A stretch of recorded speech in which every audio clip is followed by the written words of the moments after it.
નમો હરિઘંટાણં નમો શ્રીથાણં નમો આયર્યાણં નમો જયાણં નમો લોલસવસાહુણાં એસો પંચનમોકારો સર્વપાવપણાસનો મંગલાણં સંવેસે પરમં હવૈ મંગલમ અજ્ઞાનતિમિરંધાના જ્ઞાનાંજનશલાકયા નેત્રયોન્મિલિतं येन તસ્मै શ્રીગુરવે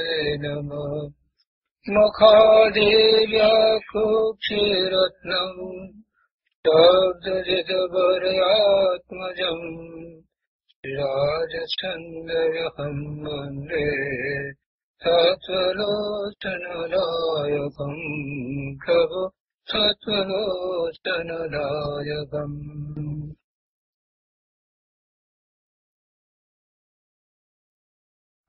આત્મસિદ્ધિ.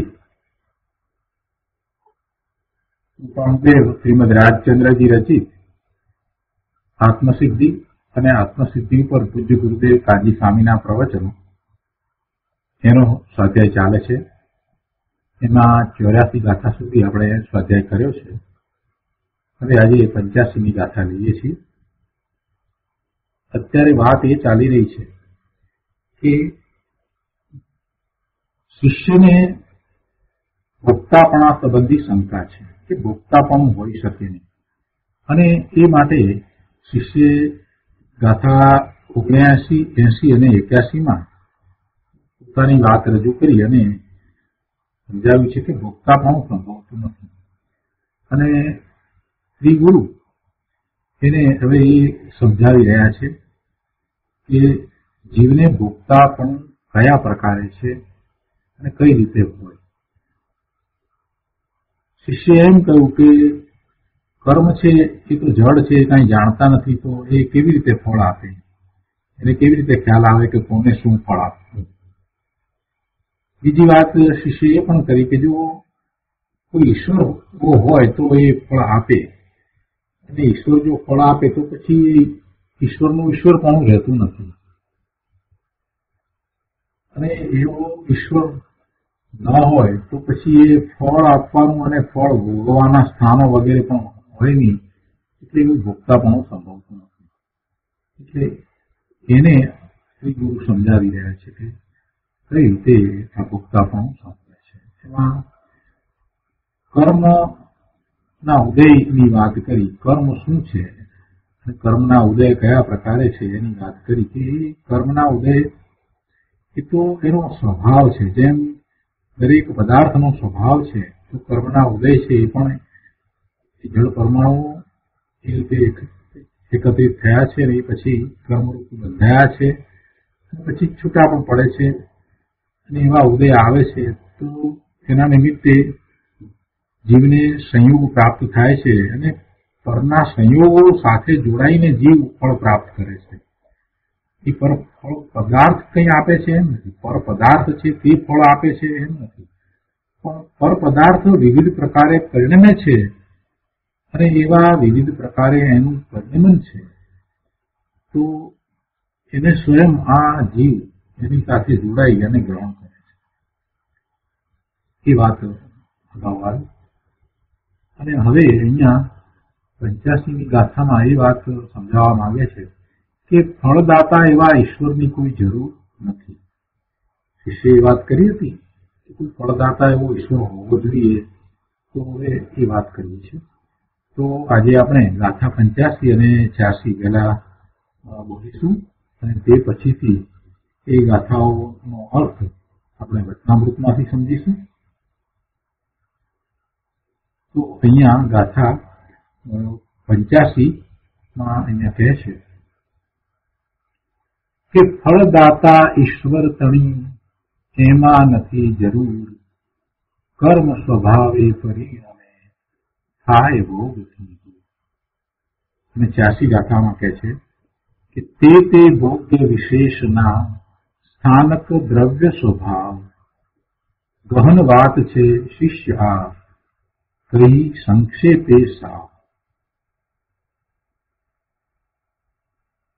વચનામૃતમાં એનો અર્થ આપ્યો છે. 85ની ગાથાના અર્થમાં વચનામૃતમાં કહે છે કે ફળદાતા ઈશ્વરની એમાં કઈ જરૂર નથી. ઝેર અને અમૃતની રીતે શુભાશુભ કર્મ સ્વભાવે પરિણમે છે. ઝેર એના સ્વભાવે પરિણમે છે, અમૃત એના સ્વભાવે પરિણમે છે. તેવી રીતે શુભ અને અશુભ કર્મ પણ એના સ્વભાવે પરિણમે છે.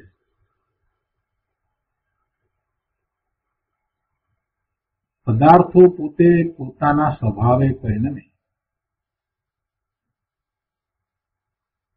અને પછી જીવ એના પરિણમનમાં એકત્વ મમત્વ કરે, એની સાથે જોડાય, તો સ્વાભાવિક છે કે પદાર્થોનું પરિણમન જ એને અનુભવાય. એની સાથે જોડાય એટલે એને એ અનુભવમાં આવે.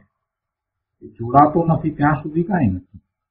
એટલે શુભાશુભ કર્મ પોતે પોતાના સ્વભાવે પરિણમે છે. શુભ છે તે એના સ્વભાવે, અશુભ છે તેના સ્વભાવે. જેવી રીતે ઝેર ઝેરના સ્વભાવે પરિણમે, અમૃત અમૃતના સ્વભાવે પરિણમે છે. અને સત્વ થયેલી ઝેર અને અમૃત ફળ દેતા જેમ નિવૃત્તિ થાય છે, નિસત્વ થયેથી ઝેર અને અમૃત ફળ દેતા જેમ નિવૃત્ત થાય છે, તેમ શુભાશુભ કર્મને ભોગવવાથી તે નિસત્વ થયે નિવૃત્ત થાય છે.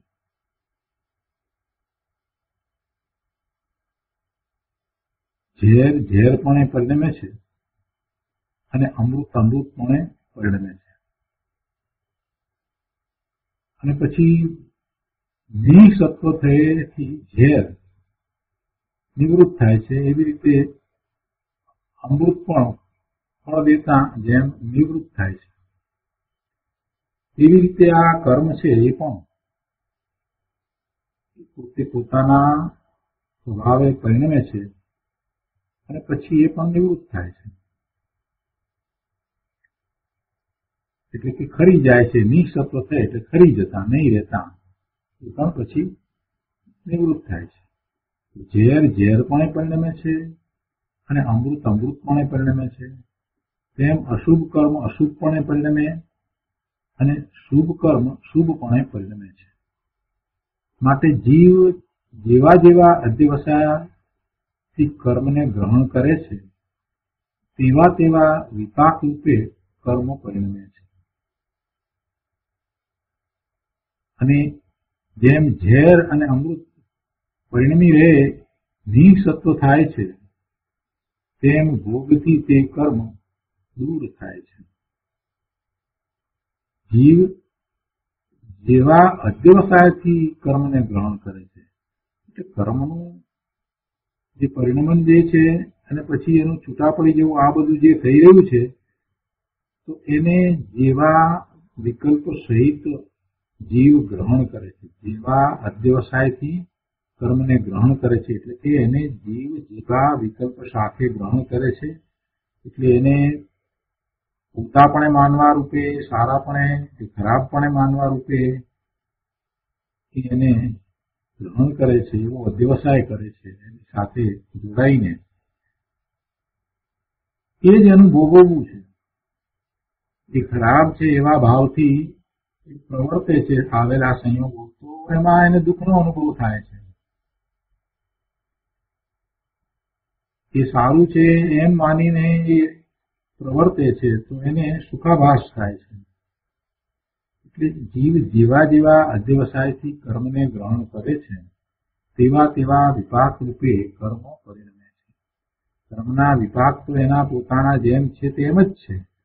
એ ખરેખર જીવને સુખ આપે કે દુઃખ આપે એમ નથી, પણ જીવ જેવા વિકલ્પ સાથે, જેવા વ્યવસાયથી એની સાથે જોડાય, કર્મની પુણ્ય પ્રકૃતિ હોય અને એની સાથે જીવ જેવા વ્યવસાયથી જોડાય એ પ્રમાણે એને સુખનો આભાસ થાય.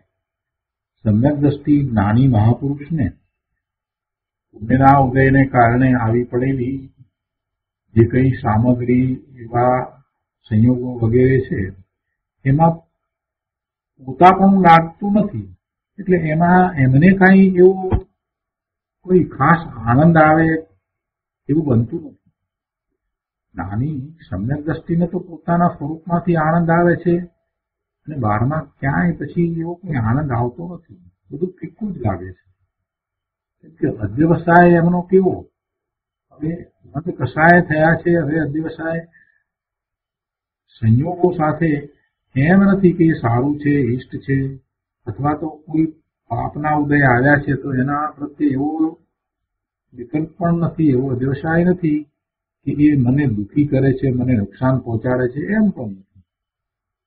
એટલે જીવ જેવા જેવા અધ્યવસાયથી કર્મને ગ્રહણ કરે છે તેવા તેવા વિપાક રૂપે કર્મ પરિણમે છે. કર્મ તો પરિણમે છે તેમ જ પરિણમે છે, પણ એને માટે એમ થાય છે, જીવને માટે એમ થાય છે. અને જેમ ઝેર અને અમૃત પરિણમી રહે નિસત્વ થાય છે, તેમ ભોગથી તે કર્મ દૂર થાય છે. એટલે કે ઉદય આવે છે ને પછી ખરી જાય છે. એટલે આ જીવ એની સાથે જે રીતે જોડાય છે તે રીતે એને ભોગવાય છે. આ 85મી ગાથા દ્વારા એમ સમજાવ્યું કે આમાં વચમાં ઈશ્વરને લાવવાની જરૂર નથી, કે ઈશ્વર કાંઈક એવું ફળ તમને આપી દે એવી કાંઈ જરૂર નથી. કેમ કે કર્મ જે છે અનેક પ્રકારે કર્મના બંધ છે, અને એ કર્મના બંધ જે છે એ એના સ્વભાવે પરિણમે છે. અનેક પ્રકારના પદાર્થો છે, સંયોગી પદાર્થો છે, તો દરેક પદાર્થો પર પોતે પોતાના સ્વભાવે પરિણમે છે. સોનું પોતાના સંયોગમાં આવ્યું છે તો સોનું સોનાના સ્વભાવે પરિણમે છે. માટી સંયોગમાં આવી છે તો માટી માટીના સ્વભાવે પરિણમે છે. જળનો સંયોગ છે તો જળ જળના સ્વભાવે પરિણમે છે. અગ્નિનો સંયોગ છે તો અગ્નિ અગ્નિના સ્વભાવે પરિણમે છે. પણ એની સાથે જોડાતા જીવ જે રીતે એની સાથે જોડાય છે એ રીતે એને એનું ફળ પ્રાપ્ત થાય છે. પેલા કઈ ફળ આપે છે એમ ને, એ તો પોતાના સ્વભાવે પરિણમે છે. વાત આ રીતે પકડવાની છે. એ બધા પોતાના સ્વભાવે પરિણમે છે, અને એમાં પછી વચમાં ઈશ્વરને લાવવાનો કોઈ પ્રશ્ન ઉપસ્થિત થતો જ નથી. જીવ તો એની સાથે જોડાય છે. એટલે કઈ જીવ લાવીને આપે એની ક્યાં જરૂરત છે? ફળદાતા ઈશ્વર તણી એમાં નથી જરૂર. કર્મ સ્વભાવે પરિણમે અને એમ પરિણમે છે, થાય ભોગ દૂર થઈ જાય છે. વધારે વિસ્તાર ગુરુદેવે કહ્યો છે, આપણે એ પણ સમજીએ છીએ પછી. અને 86મી ગાથા અહીંયા કહી છે. તો 86મી ગાથા જરાક સૂક્ષ્મ છે, ગંભીર છે, અને ગોપાળદેવે પણ એને ગંભીર કહી છે. અહીંયા કહે છે કે તે ભોગ્ય વિશેષના સ્થાનક દ્રવ્ય સ્વભાવ ગહન વાત છે શિષ્ય આ કઈ સંક્ષેપે સાવ. તે ભોગ્ય વિષયના સ્થાનક દ્રવ્ય સ્વભાવ, એના સ્થાન દ્રવ્ય સ્વભાવ છે. વિસ્તારમાં કરતા અહીંયા રત્નામૃતમાં કહે છે કે ઉત્કૃષ્ટ શુભ અધ્યવસાય તે ઉત્કૃષ્ટ શુભ ગતિ છે. ઉત્કૃષ્ટ શુભ અધ્યવસાય તે ઉત્કૃષ્ટ શુભ ગતિ છે. અધ્યવસાય એટલે એવા વિકલ્પો, શુભ ભાવ, એવા શુભ વિકલ્પો, અને એવું જ પછી પ્રવર્તન પણ થાય. ઉત્કૃષ્ટ શુભ અધ્યવસાય તે ઉત્કૃષ્ટ શુભ ગતિ છે. એ અધ્યવસાય જ ઉત્કૃષ્ટ શુભ ગતિ છે.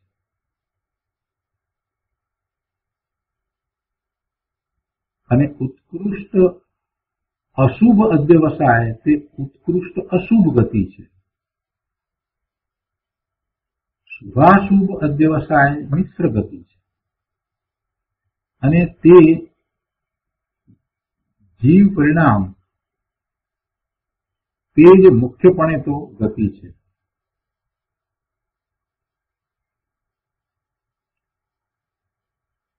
કહે છે કે ઉત્કૃષ્ટ શુભ અધ્યવસાય તે ઉત્કૃષ્ટ શુભ ગતિ છે અને ઉત્કૃષ્ટ અશુભ અધ્યવસાય તે ઉત્કૃષ્ટ અશુભ ગતિ છે. શુભાશુભ અધ્યવસાય મિશ્ર ગતિ છે અને તે જીવ પરિણામ તે જ મુખ્યપણે તો ગતિ છે. જીવને જેવા શુભ કે અશુભ અધ્યવસાય થાય છે એ જ મુખ્યપણે ગતિ છે. તથાપિ ઉત્કૃષ્ટ શુભ દ્રવ્યનું ઉર્ધ્વગમન, ઉત્કૃષ્ટ અશુભ દ્રવ્યનું અધોગમન, શુભાશુભની મધ્યસ્થિતિ એમ દ્રવ્યનો વિશેષ સ્વભાવ છે અને તે આદિ હેતુથી તે ભોગ્ય સ્થાનક હોવા યોગ્ય છે. જે ગતિ થઈ એ જ એના ભોગવવાના સ્થાન છે. ઉત્કૃષ્ટ શુભ ગતિ, ઉત્કૃષ્ટ શુભ અધ્યવસાનને કારણે એક ઉત્કૃષ્ટ શુભ ગતિ થઈ અને એ એવી ઉત્કૃષ્ટ શુભ ગતિ છે તો કહે છે કે એ ઉર્ધ્વગમન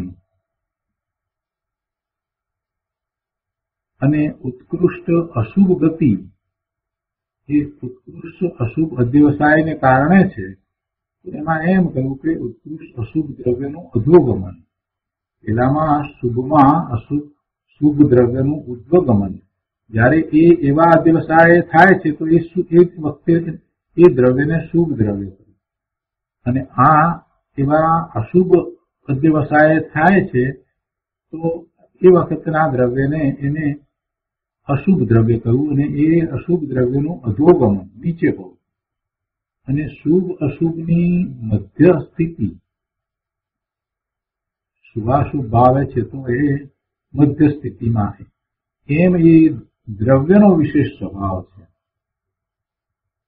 અને તે આદિ હેતુથી તે ભોગ્ય સ્થાનક હોવા યોગ્ય છે. એટલે જે ગતિ છે અહીંયા ઉર્ધ્વગમનની વાત કરી અને શુભ ઉત્કૃષ્ટ ગતિની વાત કરી એટલે દેવલોક આદિની જે ગતિ છે તે અને અશુભ એટલે નારકીની ગતિ છે તે અને મધ્ય સ્થિતિ એટલે મનુષ્ય ગતિ.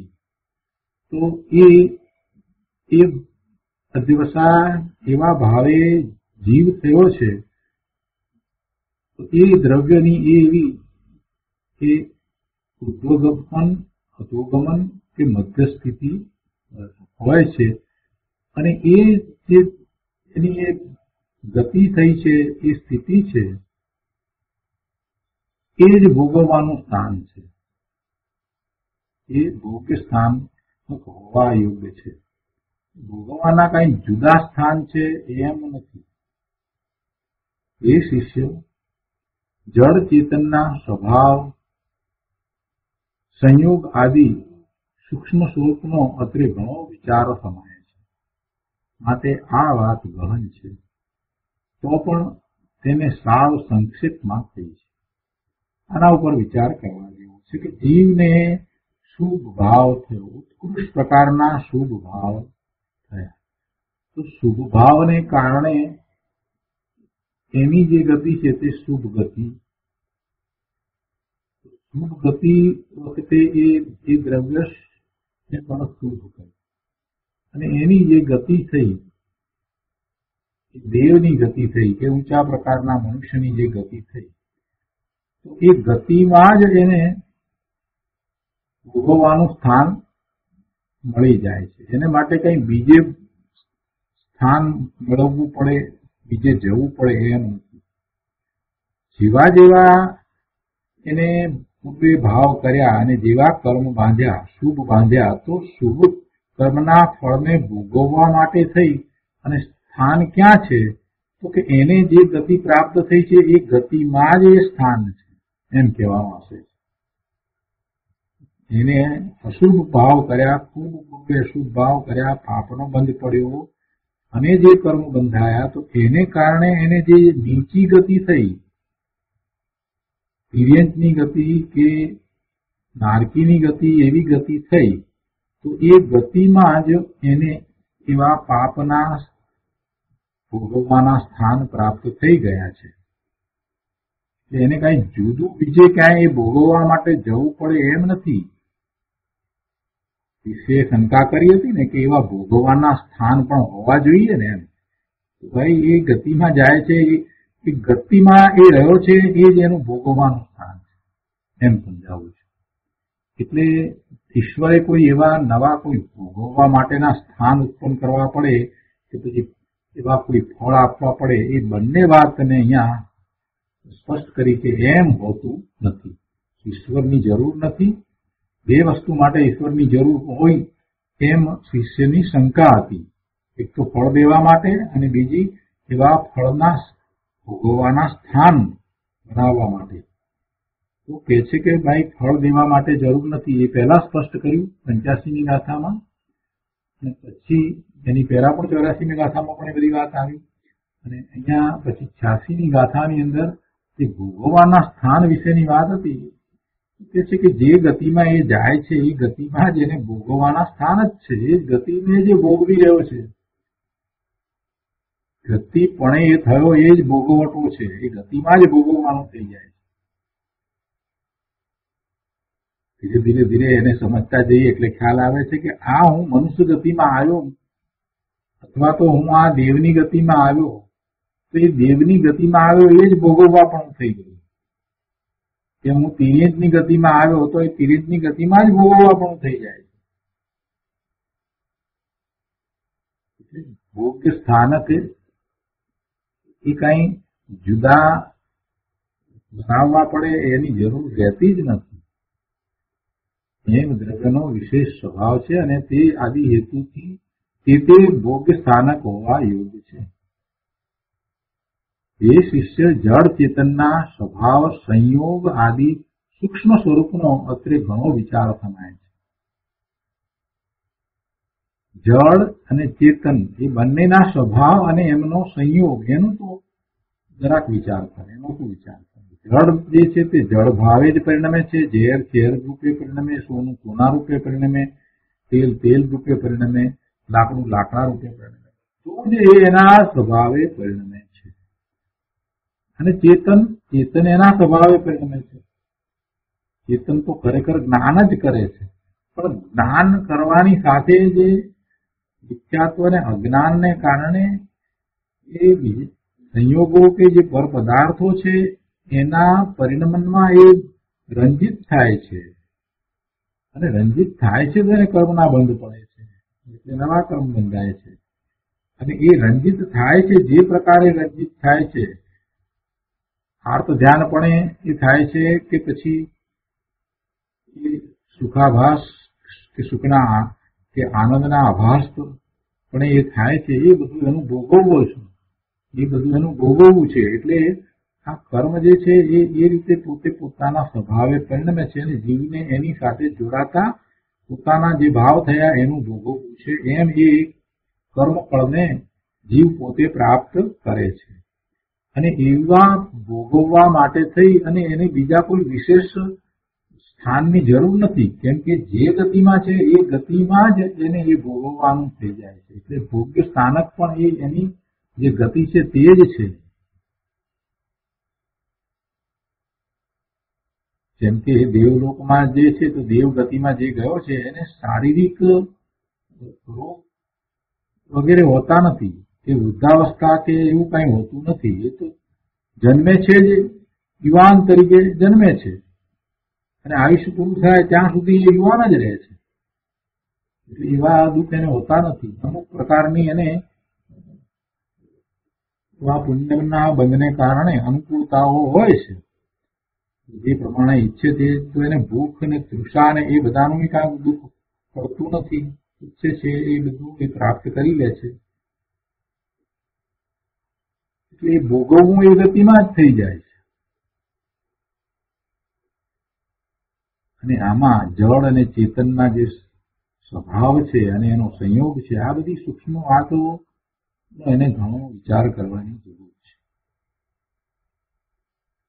થોડીક વધારે વાત કરી છે, અહીંયા વિસ્તાર થયો છે. અહીંયા કહે છે કે તેમજ ઈશ્વર જો કર્મ ફળદાતા ન હોય અથવા જગત કરતા ન ગણીએ તો કર્મ ભોગવવાના વિશેષ સ્થાનકો એટલે કે નરક આદિ ગતિ આદિ સ્થાન ક્યાંથી હોય? કેમ કે તેમાં તો ઈશ્વરના કર્તૃત્વની જરૂર છે એવી આશંકા પણ કરવા યોગ્ય નથી. આ બધા જે સ્થાન છે ને એ તો એની ગતિ છે, એ જે સ્થાન છે. અને એમાં ઈશ્વર કર્મનું ફળ દેવા વાળો પણ નથી, એટલે કર્મનું ફળ દેવા માટે થઈને કઈ એવા ખાસ પ્રકારની રચના કરવી પડે એ આશંકા કરવા યોગ્ય નથી. કેમ કે મુખ્યપણે તો ઉત્કૃષ્ટ શુભ અધ્યવસાય તે ઉત્કૃષ્ટ દેવલોક છે, સ્પષ્ટ કરીને. કેમ કે મુખ્યપણે તો ઉત્કૃષ્ટ શુભ અધ્યવસાય તે ઉત્કૃષ્ટ દેવલોક છે અને ઉત્કૃષ્ટ અશુભ અધ્યવસાય તે ઉત્કૃષ્ટ નરક છે. શુભાશુભ અધ્યવસાય તે મનુષ્ય તિર્યંચ આદિ છે અને સ્થાન વિશેષ એટલે ઉર્ધ્વલોક કે દેવગતિ એ આદિ ભેદ છે. લોકે દેવગતિ છે, મધ્યમાં મનુષ્ય છે અને પછી નીચે એ નરક છે. જીવ સમૂહના કર્મ દ્રવ્યના પણ તે પરિણામ વિશેષ છે. એટલે તે ગતિઓ જીવના કર્મ વિશેષ પરિણામ આદિ સંભવે છે.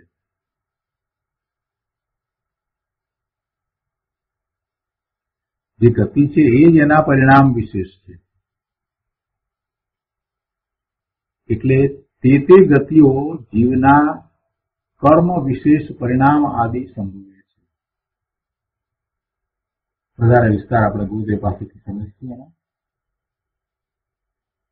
પણ મૂળ વાત આ પકડવાની કે જે ગતિમાં એ ગયો અને એ ગતિ જ્યાં થઈ રહી છે એમાં જેને ભોગવવાનું આવી ગયું, એટલે બીજા કોઈ ઈશ્વરની જરૂર નથી, નવા કોઈ સ્થાને ઉત્પન્ન કરવાની જરૂર નથી.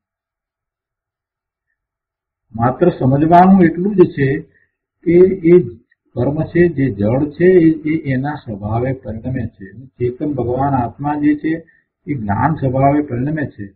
પણ એમાં જ્ઞાન સ્વભાવે પરિણમવાની સાથે આત્મામાં એક બીજી એવી યોગ્યતા પડી છે કે પોતાના સ્વભાવથી ચ્યુત થઈ અને પરનું લક્ષ કરે તો એ વિભાવ ભાવે પણ પરિણમી શકે છે. એવી યોગ્યતા છે. એ યોગ્યતામાં શું છે? પોતે સ્વભાવ ભાવથી પોતાનું જેવું સ્વરૂપ છે અને પોતાના સ્વરૂપને વિશે નહીં રહેતા એવા પોતાના જે સ્વભાવ ભાવથી ચ્યુત થઈને ત્યાંથી નીકળીને બહાર આવીને પરમાં જ્યાં જોડાય છે એ વખત એનું ઉપાદાન જે છે એને આપણે અશુદ્ધ ઉપાદાન કહીએ છીએ ને, એ તત્કાલીન તેવી તે સમયની યોગ્યતા છે. એટલે યોગ્યતાને કારણે પર સાથે જોડાય છે. જો પર સાથે ન જોડાય અને એને જ્ઞાતા દ્રષ્ટા ભાવે જુએ તો એ સંયોગો વગેરે એને કાંઈ સુખી દુઃખી કરતા જ નથી. અને વાસ્તવમાં એમ જ છે. ભગવાન આત્માને દુઃખ કેવું? તેના સ્વરૂપની અપેક્ષાએ વિચાર કરીએ તો એનું સ્વરૂપ તો શુદ્ધ છે, ત્રિકાળ આનંદમય સુખમય શાંતિમય જ છે. પણ એ બધા લક્ષ નહીં કરતા, ત્યાં નહીં રોકાતા, એ બહાર આવી અને જાતે જ એવા અધ્યવસાન સહિત એવા વિકલ્પો સહિત પર લક્ષ કરીને પર સાથે જોડાય છે અને એ બહારમાં એમ એ પોતે પૂર્વે કરેલા કર્મના ફળને ભોગવે છે. અને એ કર્મના પરિણામ છે, પરિણામ વિશેષ કહો એને ફળ કહો, અહીંયા કહે છે કે આ વાત ઘણી ગહન છે, કેમ કે અચિંત્ય એવું જીવ વીર્ય, અચિંત્ય એવું પૂતગલ સામર્થ્ય એના સંયોગ વિશેષથી લોક પરિણમે છે. પૂતગળનું પણ સામર્થ્ય છે, પૂતગળ પોતે પરિણમે છે, એને કોઈ પરિણમાવે છે એમ નથી. પૂતગળનું એવું સામર્થ્ય છે કે પોતે જ પરિણમે છે, જાતે પરિણમે છે, એમાં કોઈએ કંઈ કરવાની જરૂર નથી. પૂતગળ પરમાણુ, એક પરમાણુનું પરિણમન છે, એ પરમાણુનું પરિણમન છે તે સ્વભાવ પરિણમન છે. અને એવું સ્વભાવ પરિણમન હોય કે અસંખ્ય પરમાણુઓ ભેગા થઈને કે સંખ્ય પરમાણુઓ ભેગા થઈને જે સ્કંદ બન્યા છે, તો એ સ્કંદનું પરિણમન હોય, જેને વિભાવ પરિણમન કહીએ છીએ. તો એ પરિણમન પણ એના કારણે છે. પૂતગળમાં એ સામર્થ્ય છે, સ્કંદ બનવાનું પણ સામર્થ્ય છે, છૂટા પડવાનું પણ સામર્થ્ય છે. પરમાણુઓ કઈ રીતે ભેગા થાય છે એની વાત અત્યારે એમના નિયમસારમાં બહુ સ્પષ્ટ આવી, પ્રવચનસારમાં પણ એ બધી વાત આવી, સ્કંદ કઈ રીતે બને છે બધી વાત. એ પરિણમન એનું સ્વયં થાય છે, એટલે પૂતગળનું એ સામર્થ્ય છે. હવે એ જળ છે તો જળ તો એ અપેક્ષા છે કે જ્ઞાન નથી કરતા એટલે જળ છે, સામર્થ્ય છે, એનામાં પણ અનંત ગુણ પડ્યા છે અને એ ગુણ પ્રમાણે એનું પણ પરિણમન છે. એટલે તો કૃપાળુ દેવે એ જળને જડેશ્વર કહ્યો. એ જડેશ્વર છે, જળ ઈશ્વર, એ જળ છે, પણ એનામાં એવું સામર્થ્ય છે, એની શક્તિ છે. તો એ જીવ છે, એનું સામર્થ્ય, જીવનું વીર્ય એ અચિંત્ય, અને પૂતગળનું સામર્થ્ય એ પણ એવું અચિંત્ય, અને એનો સંયોગથી આ લોક પરિણમે છે. લોક પરિણમે છે એટલે લોકાકાશના પરિણમનની વાત નથી, પણ લોકાકાશમાં જે બધું થઈ રહ્યું છે એની વાત કરી છે. લોકાકાશમાં અનેક પ્રકારે વિવિધતાઓ આપણને જે દેખાય છે તે આ બંનેના કારણે, કેમ કે પેલા બાકીના ચાર દ્રવ્ય તો એમાં કાંઈ ભાગ લેતા જ નથી એમ કહીએ તો ચાલે. એ તો પોતે પોતાની રીતે જ પરિણમે છે, એમનું પરિણમન તો છે એમ નથી, પણ આ વિવિધતામાં એમનું કાંઈ નથી. એ નિમિત્ત કારણ થાય. આ જીવ કે પૂતગળ ગતિ કરે એમાં કે સ્થિતિ થાય એમાં એ નિમિત્ત કારણ થાય. પણ અહીંયા આ પૂતગળ અને જીવ એ બેનો સંયોગ, એને કારણે જ આ બધું લોક પરિણમન આપણને દેખાય છે. અને એને વધારે ઊંડાણપૂર્વક સમજીએ, તત્વની રીતે સમજીએ તો ખરેખર તો આ બધો નાચ જે છે તે પૂતગળનો જ નાચ છે, પૂતગળનું જ નાટક છે. જીવ એની સાથે જોડાય અને પછી બધું થાય. એટલે જીવનો જે રાગ દ્વેષનો સ્વભાવ છે એ જીવનો સંસાર છે એમ આપણે કહીએ છીએ, બહારમાં સંસાર નથી. અને એવા આ અનંત જીવોના એ સંસાર એ જ આલોકનું પરિણમન કહે છે અહીંયા કે આ વાત ઘણી ગહન છે, કેમ કે અચિંત્ય એવું જીવ વીર્ય, અચિંત્ય એવું પૂતગળ સામર્થ્ય એના સંયોગ વિશેષથી લોક પરિણમે છે. તેનો વિચાર કરવા માટે ઘણો વિસ્તાર કહેવો જોઈએ, પણ અત્ર તો મુખ્ય કરીને આત્મા કર્મનો ભોગતા છે એટલો લક્ષ કરાવવાનો હોવાથી સાવ સંક્ષેપે આ પ્રસંગ કર્યો છે. તો આપણે 85 અને 86 ગાથા અર્થ વચનામૃતમાંથી આપણે સમજ્યા છીએ. હવે એનો વધારે વિસ્તાર પૂજ્ય ગુરુદેવ પાસેથી આપણે સમજીએ. આત્મસિદ્ધિ ઉપર પૂજ્ય ગુરુદેવ કાંજી સ્વામીના પ્રવચનો આ પુસ્તકમાં પાના નંબર 295 પર ગાથા 85 આપી. અહીંયા ફળદાતા ઈશ્વર નથી, અથવા તો એમ કહીએ કે એવા ફળદાતા ઈશ્વરની જરૂર નથી એમ કહી અને આ ગાથા કઈ છે. તો એનો વિસ્તાર કરતા 296 પાના ઉપર કહે છે, 85 ગાથાનો વિસ્તાર કરતા કહે છે કે પ્રથમ કહ્યું કે રાગ દ્વેષ પુણ્ય પાપ મારા એવી ભ્રાંતિની કલ્પનાથી કર્મ એની મેળે પકડાય છે. તેથી ઉપચારથી કહ્યું કે જીવ કર્મને ગ્રહણ કરે છે અને ભોગવે છે. એ પહેલા વાત આવી. તે ફળના ભોગવટા વિશે ઝેર સુધા સમજે નહીં, જીવ ખાય ફળ ખાય એમ કહી ને હવે કહે છે કે ફળદાતા ઈશ્વરની આમાં કાંઈ જરૂર નથી. જેમ અમૃત અને ઝેર તેવી રીતે શુભ અને અશુભ કર્મ ફળ પણ તેના સ્વભાવે એટલે પોતપોતાના સ્વભાવે પરિણમે છે. જેમ ઝેર ઝેરના સ્વભાવે પરિણમે, અમૃત અમૃતના સ્વભાવે પરિણમે, જગતના બધા પદાર્થો પોતાનામાં રહેલા પોતાના ગુણ પ્રમાણે પોતાના સ્વભાવે પરિણમે છે. એવી રીતે શુભ શુભના સ્વભાવે પરિણમે, અશુભ અશુભના સ્વભાવે પરિણમે. એમ અહીંયા કર્મને વિશે કહ્યું. શુભ અશુભ કર્મ પણ પોતાના સ્વભાવે પરિણમે છે. અને ઝેર અને અમૃત ફળ લઈને નિસત્વ થાય છે, તેમ કર્મનું ફળ આવતા તે નિસત્વ થાય છે. નિસત્વ થાય છે એટલે ખરેખર તો શું થાય છે કે એની સ્થિતિ બદલાઈ જાય છે. એમાં કઈ એનો નાશ થઈ જાય છે એવું નથી. જોઈએ છે ને કે જો લાકડું બળે તો પછી એમાંથી શું થાય, કોલસો બળી જાય તો રાખ થાય. પણ એ રાખ થાય તો પણ એ કાર્બન ડાયોક્સાઇડ થયો ને, જે એ કાર્બન ડાયોક્સાઇડ હવામાં મળી ગયો અને એ કાર્બન તો રહ્યો, ઓક્સિજન પણ રહ્યો, એનું તો કઈ નાશ થતો નથી.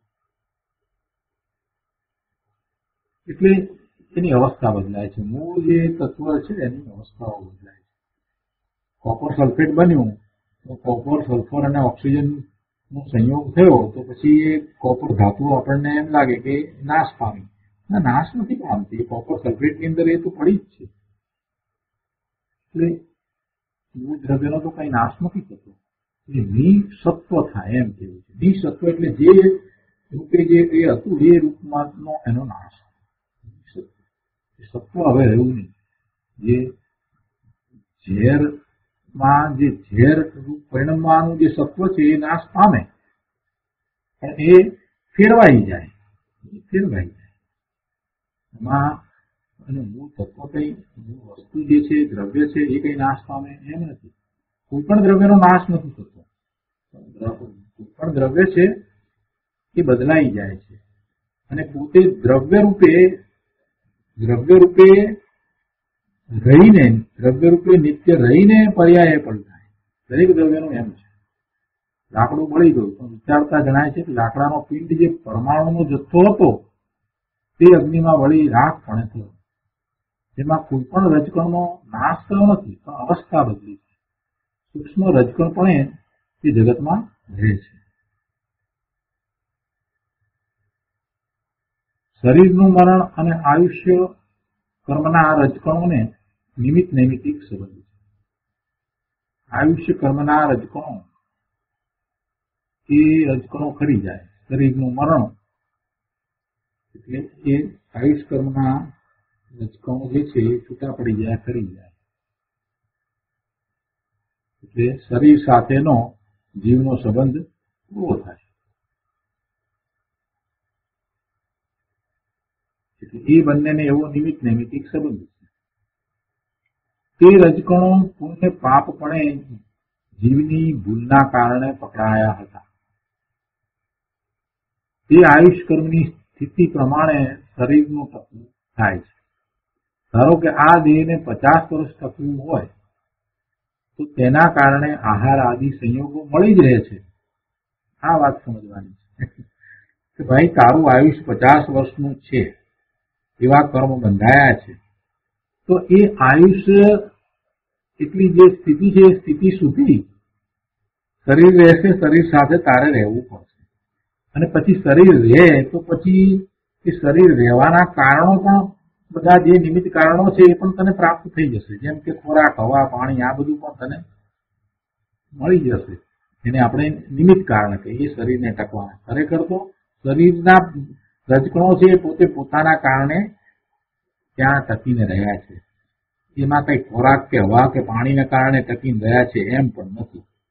એ તો ઉપચારથી કહેવાય. બાકી શરીરના જે રજકણો જે છે એ પૂતગળો જે કંઈ થઈ રહ્યું છે એ દરેક એ પ્રમાણે થવું સ્વતંત્રપણે થાય છે, અને એનું એ જે થાય છે એમાં નિમિત્તપણે પછી ખોરાક હોય, પાણી હોય, હવા હોય, દવા હોય, બધું હોય, એ બધું હોય. પણ એ બધા નિમિત્ત કહેવાય. રોગ થાય, માથું દુખે, અને પછી આપણે ટાઇનોલોલ લઈ લઈએ, ગોળી લઈએ, પેરાસિટામોલની ગોળી લઈએ એટલે માથું મટી જાય. આપણે કહીએ કે ગોળીથી માથું મટી ગયું. ખરેખર એમ નથી. શરીર જે છે એના પૂતગળો અને આ જે ગોળી જે ગઈ એના પૂતગળો બધા જુદા છે, અને એ પૂતગળ જે છે એના નિમિત્તે એ નિમિત્ત કારણ બને છે. એના નિમિત્તે જે શરીરની અંદર જે કંઈ ક્રિયા થવાની હતી તે થઈ, પણ એમાં એ નિમિત્ત કારણ બની. નિમિત્ત તો બીજું પણ હોઈ શકે, નિમિત્તો અનેક હોઈ શકે, એક કરતા વધુ પણ હોઈ શકે. જયારે એ થવાનું હોય ત્યારે એ નિમિત્તો હોય એ કામ કરે. એ વખત આપણે એમ કહીએ કે ગોળી લીધી પણ માથું ઉતર્યું નહીં, મટ્યું નહીં, માથાનો દુખાવો તો રહ્યો. કેમ રહ્યો ભાઈ? પેલા તો તને મટી જતું હતું. એની એ ગોળી લીધી તો એ કેમ મટ્યું નહીં? એનો અર્થ એ થયો કે હવે એ નિમિત્ત કાર્ય કરતું નથી, એ બીજા કોઈક નિમિત્તે એ મટશે, એટલે બીજી ગોળી લેવી પડે, બીજી દવા લેવાથી એ મટે. આ બધો નિમિત્ત નૈમિતિક સંબંધ છે. શાંતિથી બહુ શાંત ચિત્તે આ બધા નિમિત્ત નૈમિતિક સંબંધને જે સમજે છે ને એને પછી ક્યાંય ગૂંચવણો થતી નથી. આ બધું સમજવા જેવું છે. શરીરને છોડીને જીવ નીકળી જાય છે, શરીરની અંદર કયા પરમાણુ છે, એનું શું થાય છે, આ બધી વસ્તુ થાય છે, તો એ વખતે કર્મની સ્થિતિ શું છે, બીજા બધા કર્મોનું શું થાય છે, આ બધો વિચાર કરીએ તો ખ્યાલ આવે છે કે ભાઈ આ આયુષ કર્મ જે છે એના કર્મ રજકણો જે છે એને આ શરીરના મરણ સાથે નિમિત્ત નૈમિતિક સંબંધ છે. એટલે આયુષ, નામ, ગોત્ર અને વેદનીય બધા ચાર અઘાતી કર્મ કયા ને, તો એ ચારેય અઘાતી કર્મ જે છે એ આયુષના કર્મ છે. એ આયુષ કર્મ પૂરું થતા ચારે ચાલ્યા જાય છે. એવું નથી કે આયુષના કર્મ કરી જાય છતાંય પછી એને શરીર પણ રહે, અને ગોત્ર પણ રહે, અને પછી વેદનીય પણ રહે, એવું તો બનતું નથી. એ બધા વચ્ચે એવો નિમિત્ત નૈમિતિક સંબંધ છે. બસ આટલી વાત છે. તે રજકણો પુણ્ય પાપપણે જીવની ભૂલના કારણે પકડાયા હતા. તે આયુષ કર્મની સ્થિતિ પ્રમાણે શરીરનું ટકવું થાય છે. ધારો કે આ દેહને 50 વર્ષ ટકવું હોય તો તેના કારણે આહાર આદિ સંયોગો મળી જ રહે છે. આપણે તો એ વાત કરતા 50 વર્ષ સુધી આયુષ રહેવાનું છે તો પછી શરીર રહેશે, શરીર સાથે જીવ રહેશે તો પછી શરીર પણ એ રીતે રહેશે. આયુષ કર્મની સ્થિતિ પૂરી થતા દેહના રજકણો એ છૂટા પડી જાય છે, એ બળી જાય, દટાઈ જાય, અને ગમે તેમ પછી છૂટા પડી જાય. છૂટા પરમાણુ રૂપે એ ગમે ત્યાં મળી જાય છે.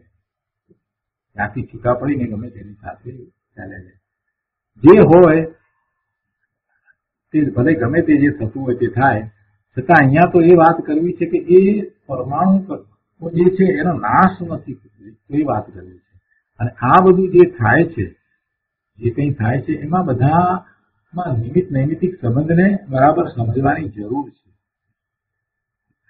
જીવનું કાર્ય જે થાય છે તે જીવને વિશે થાય છે, અને આ પરમાણુઓ જે છે એનું કાર્ય એને વિશે થાય છે.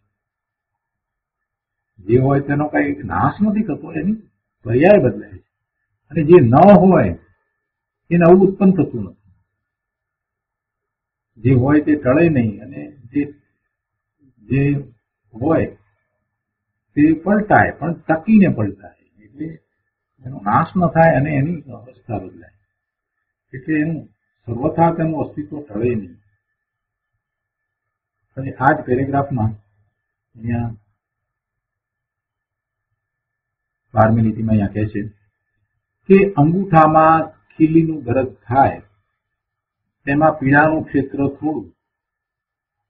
થોડું, રજકણ થોડા, પણ તેની વેદના ઘણી. તેમ જે કર્મનો સ્વભાવ છે તે તેવી રીતે તેનું ફળ આપીને છૂટા પડી જાય છે. આ દ્રષ્ટાંત આપીને સમજાવવું શું છે કે ક્ષેત્ર સાથે એમ સંબંધ નથી, પણ કર્મનો જે સ્વભાવ છે ને એ સાથે એને ફળનો સંબંધ રહે છે. કર્મનો સ્વભાવ છે જેવી રીતે છે તેવી રીતે તે તેનું ફળ આપીને છૂટા પડી જાય છે. બીજું પણ ઉદાહરણ આપ્યું છે કે જેમ સાકરનો ગાંગડો મોઢામાં મૂક્યો પછી ગળીને તેના રજકણો છૂટા પડી જાય છે, તેવી રીતે સાકરનો ગાંગડો કઈ ગળ્યો સ્વાદ આપનારો છે તો એ કઈ બીજો કડવો સ્વાદ, અફીણનો સ્વાદ ના આપે. અને એ રજકણો જે એટલે એનો સ્વભાવ છે ગળ્યો સ્વાદ આપવાનો, અને બીજું એ રજકણો પછી છૂટા પણ પડી જાય.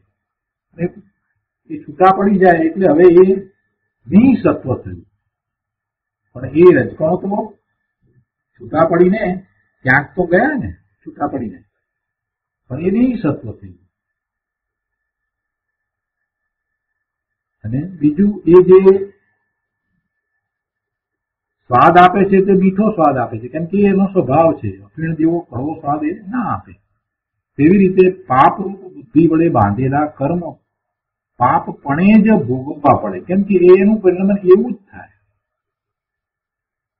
પણ તે બધા સ્થિતિવાળા છે એટલે તેની સ્થિતિ પૂરી થતા તે છૂટી જાય છે. દરેક કર્મને પ્રદેશબંધ, પ્રકૃતિબંધ, પ્રકૃતિ, પ્રદેશ, સ્થિતિ અને અનુભાગ એમ 4 પ્રકારે બંધ હોય છે. દરેક કર્મને સ્થિતિબંધ હોય છે, અને દરેક કર્મને સ્થિતિબંધ છે તો એની જેટલી સ્થિતિ છે એટલો સમય રહે છે, ઉદય આવે છે ને પછી ખરી જાય છે. એટલે કોઈ પણ પ્રકારે એવી કર્મના ઉદયને કારણે તકલીફ લાગતી હોય, દુઃખ લાગતું હોય, સહન કરવાનું લાગતું હોય, પીડા આવી પડી હોય, તો એ વાતનો હંમેશા વિચાર કરવો કે કોઈ પણ કર્મનો ઉદય છે એ કઈ કાયમ રહેવાનો નથી. એની સ્થિતિ પૂરી થશે એટલે એ ચાલી જશે. આમ વિચાર કરી અને જીવે ક્ષમતા રાખવાની જરૂર છે. ખાસ કરીને આપણે બધા જયારે અમુક ઉંમર વટાવી ચૂક્યા હોઈએ ત્યાર પછીથી હવે પાપના ઉદયો આવે અને પુણ્યના ઉદયો ઓછા હોય, એમાં ખાસ કરીને ફસાતા વેદનીના ઉદયો ઘણા હવે આવે. અમુક ઉંમર પછીથી આ બધું આપણને એવી તકલીફો વગેરે શરીરમાં બધું આવે, તો એમાં એવી ક્ષમતા રાખવાની જરૂર છે કે એનો જેટલો સ્થિતિબંધ છે તેટલો સમય સુધી એ ફસાતા વેદનીય રહેશે અને પછી ખરી પડવાનું છે. એમ વિચાર કરી અને આર્ત ધ્યાન ન કરવું. તો પછી શું થશે કે વધારે કર્મ બંધાશે. અરે રે આ અમને દુઃખ ક્યાંથી આવ્યું ને, આવી પીડા ક્યાંથી આવીને, મારા શરીરમાં આવો રોગ ક્યાંથી આવ્યો ને, આ ડોક્ટરને કારણે થયું, નર્સને કારણે થયું ને, આ બધું જો કરવામાં આવશે તો પછી બીજા નવા ઘણા કર્મ બંધાશે. એટલા કસાય તીવ્ર થશે એ પ્રમાણે પછી જે કર્મ બંધાશે પાપના પડશે એ પણ પાછા એવા જ અનુભાગ ને એવા સ્થિતિવાળા પડશે.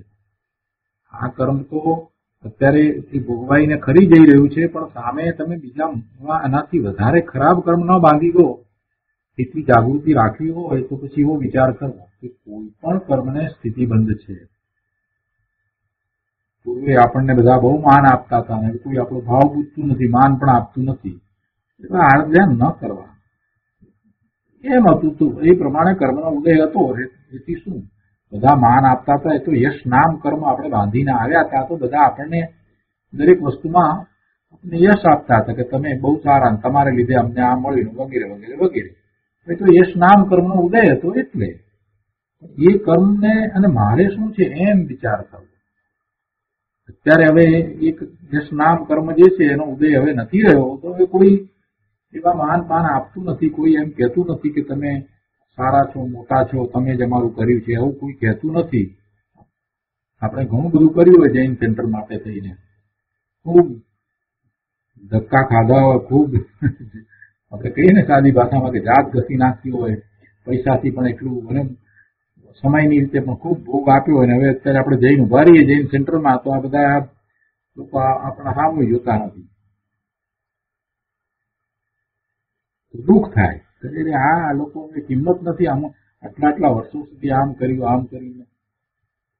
ભાઈ યશ નામ કર્મ હતું એ વખતે બધા તમે જે કરતા હતા એમાં યશ તમને મળતો, પણ એ બધું કર્મનું કારણ હતું. એમાં તમે નકામું તમારું પોતાપણ થતું હોય એ ભૂલને સુધારી લો. એ ખરેખર વાસ્તવમાં તો કર્મના ઉદય હતા. બાકી હું ભગવાન આત્મા, મારે એની સાથે કાંઈ સંબંધ નથી. અત્યારે વર્તમાનમાં પણ એની સાથે સંબંધ નથી, ભૂતકાળમાં પણ એની સાથે સંબંધ ન હતો. કર્મા મેં કરતા પણ કર્યું હતું એ મારો મિથ્યાભાવ હતો, એ મારું અજ્ઞાન હતું. એમ કરી અને ભૂતકાળમાં જે કરતા પણ કર્યું અને જે અહંકાર કર્યો, જે અભિમાન કર્યા, જે માન કસાઈને પોષ્યો, એ બધાને હવે વર્તમાનમાં તો આપણે પાછા વળી અને એને છોડવાનું છે. એવા કરતાપણાને, એવા અહંકારને, એ બધાને હવે તો છોડવાનો છે. એને ન છોડીએ ને હજી ફરી પાછા એને યાદ કર્યા કરીએ તો પ્રભુ શું થશે? એટલે એ બધા કર્મના ઉદયો બધા હતા, એ પ્રમાણે થતું હતું તો થયું. એ વખતે પણ હું એની સાથે ન હતો, પણ મને એ વખતે અજ્ઞાનને કારણે એમ થતું હતું. હવે તો હું સમજુ છું, હવે હું સમજ્યો છું, તો હવે ફરીથી હું એનો કરતા થાઉં એમ ન હોય. ઘણા જીવો એવા હોય છે કે જીવનના અંત સુધી પોતે કંઈક કરેલું હોય એને ભૂલતા નથી. તમે આમ કરતા આમ કરતા હતા. ઘણા કારણે તો એવું જ થાય કે મોટી ઉંમર જેમ થાય તેમ પોતાની ભૂતકાળની વાતો બહુ કર્યા કરે. ભૂતકાળની વાતો બીજાઓ સમક્ષ ખૂબ કરે અને બીજાઓને પછી એ સાંભળવી ગમે નહીં. વારંવાર સાંભળી હોય ને, એકની એક વાત 10 વાર સાંભળી હોય એમની પાસેથી, હોય છે ને ઘણા 80-90 વર્ષની ઉંમરના વડીલો એકની એક વાત ઘણી વાર વારંવાર કરે. અમે તો પેલા આમ કરતા, તેમ કરતા, અમારું આમ હતું, તેમ હતું. પછી લોકો એમને સાંભળતા નથી. પછી અમને દુઃખ થાય કે જો અમારી વાત કોઈ સાંભળતું નથી. આ બધામાં સમજવાની જરૂર છે. આટલા ધર્મમાં ઉતર્યા છો, આટલો અભ્યાસ કર્યો છે, આટલા સ્વાધ્યાય કર્યા છે, તો એના ઉપરથી આ બોધપાઠ લેવાનો છે કે એ તો બધા કર્મને કારણે બધા એવા સંયોગો વગેરે હતા તો હતા. અત્યારે હવે એ કર્મના ઉદયો નથી તો બીજા કર્મના ઉદયને પ્રમાણે એવા સંયોગો છે. તેથી શું પણ એ સંયોગોથી હું જીવું છું કે હું મારાથી છું? મારું અસ્તિત્વ મારાથી છે કે એ સંયોગોથી છે? હું ભગવાન આત્મા ત્રિકાળ, હું મારાથી છું. હું કોઈ સંયોગને કારણે નથી. એવા સંયોગો હોય કે ન હોય છતાં મારું જે છે તો જેમ છે તેમ જ રહેવાનું છે. અહીંયા આ ઉદાહરણ આપ્યું ને શરીરનું, કે ભાઈ તારે એ શરીર સાથે રહેવાનું છે તો શરીર તો રહેશે જ, અને શરીરને જે જરૂર હશે એ બધું એને મળશે. હવા, પાણી, ખોરાક, દવા બધું જે મળવાનું હતું તે મળશે. બહુ સરસ રીતે વાત એ સમજાવી દીધી. જે કંઈ મળે છે આપણને, હારમાં જે કંઈ મળી રહ્યું છે એ બધું કર્મના ઉદયો છે. સુખ કે દુઃખની કલ્પના એમાં આપણે કરીએ છીએ, પણ એ આપણું સ્વરૂપ નથી. એમાં હું નથી. હું ભગવાન આત્મા એનાથી જુદો છું. આ વાતને પકડવાની છે. અહીંયા આ વાત કરી છે. પૂર્વ ભવે અશુભ પરિણામ જે પાપના કરેલા તેનું ફળ વર્તમાનમાં દેખાય છે. હવે જો એની કોઈ ના પાડે કે મારે એ ન જોઈએ પણ મને એના બદલે પુણ્યનું ફળ જોઈએ, તો એ બને નહીં. તું એ પાપ કર્યા છે તો પછી એનું ફળ આવે છે. હવે તને પુણ્યના ફળ તારા પૂરા થયા તો એ પછી ક્યાંથી આવે? પૂર્વએ જે અશુભ પરિણામ કરેલ તેનું ફળ આવતા તેનો નકાર કરે, અરુચિ કરે, તે પોતાની હયાતીનો નકાર કરે છે. ખરેખર પોતાની હયાતીનો નકાર કર્યો. કેમ કે પૂર્વે હું નહોતો, મેં પાપ કર્યા જ નથી એમ એ માને છે. તેથી પોતાના આત્માની જ ના પાડે છે. પૂર્વે પોતે કરીને આવ્યો છે માટે આ દુઃખના પ્રસંગો આવ્યા છે, એ સંયોગો આવ્યા છે. અથવા તો એવા બાહ્યમાં સુખના અનુકૂળતાના સંયોગો આવ્યા છે તો એ પૂર્વે એવા પુણ્ય કરીને આવ્યો છે માટે છે. મારી ભૂલનું ફળ છે. એ ભૂલ મારો સ્વભાવ નથી. એ ભૂલ મારો સ્વભાવ નથી. મારો સ્વભાવ તો ત્રિકાળ નાયક સ્વભાવ છે, આનંદ સ્વભાવ છે, સુખનો સ્વભાવ છે. પુણ્ય પાપ વાળો હું નથી. પુણ્ય પાપ વાળો હું નથી એમ માની રાગથી રહિત, પ્રવૃત્તિપણાથી જુદો રહીને જ્ઞાતાપણે જાણે તો નવીન કર્મનો બંધ ન થતા તે શુભ અશુભ કર્મ તેનું ફળ દેખાડીને છૂટી જાય છે. તો આજનો સ્વાધ્યાય આપણે અહીંયા સુધી રાખીએ છીએ. આજે આપણે વિગ્રહ ગતિ વિશે વાત કરવાની હતી, પણ હવે સમય નથી એટલે આપણે એ વાત અત્યારે નથી લેતા.